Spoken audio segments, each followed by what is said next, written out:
Hello सांग मैंने प्रथम मो चैनल को आपण मानक स्वागत करुच्ची। आज मुझे बनैबी ओडिशा फेमस गुलुगुला।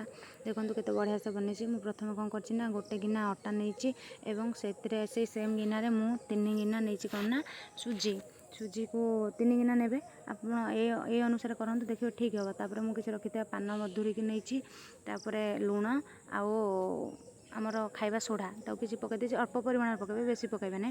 सेम जो गिनारे मु गोटे गिना चीनी नहीं आपण स्वाद अनुसार आपण चीनी नेबे जति दरकार मिठा खाइबे सेतिकी परिमाण नेबे। ता सहित किछि रिफाइन तेल बा घी को आपण माने व्यवहार करि परिबे। मु जेपरि आमे पूरी करला बेले ताको महम करथाए सेही परि भाबरे सेही जो अटा और सुजी को हाथ रे दळी के एमती महम करबा एपरी भाव में किसी समय दलिकी आप हाथ को जिते टे नरम लगे देखो मुझे हाथ में देखा जमी टे उदाड़िया उदाड़िया लगला बेले से छाड़देवे आप आवश्यक मुताबिक पानी ने आम जो दलाटा प्रस्तुत करवा यहाँ टे अटाटा जो रुटी हुए ताठू टिके नरम हम एपरी भाव में प्रस्तुत करेंगे। प्रस्तुत कर सारापर देखूँ पूरा सेम अच्छे एमती हाथ में आप गोल करेंगे जेहतु आम गुलुगुला करवा गुलुगुला तो प्राय गोल होता है ना अलग किसी सेप देले ठीक लगे से मुझे पूरा गोटी गोटी करके गोल गोल करके रखी तापर गैस रे तेल कढ़ई को बसई दे तेल गरम है गोटे गोटे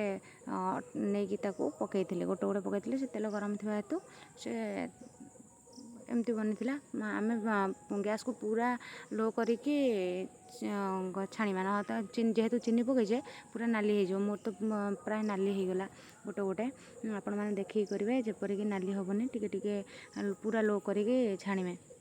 देखो पूरा बढ़िया से फाटीज केते बढ़िया से मोर गुलुगुला फाटी जाइए केते सुंदर देखा जाइए ना जमी गुलुगुला से सेमती गुलुगुला तापर बढ़िया से मु प्लेट रे सजाईदेली आ देखो केते बढ़िया से पूरा बढ़िया से फाटी जाइए भी आ बहुत मुड़मुड़िया होता भी खाइबापी मुझे भाव में करी।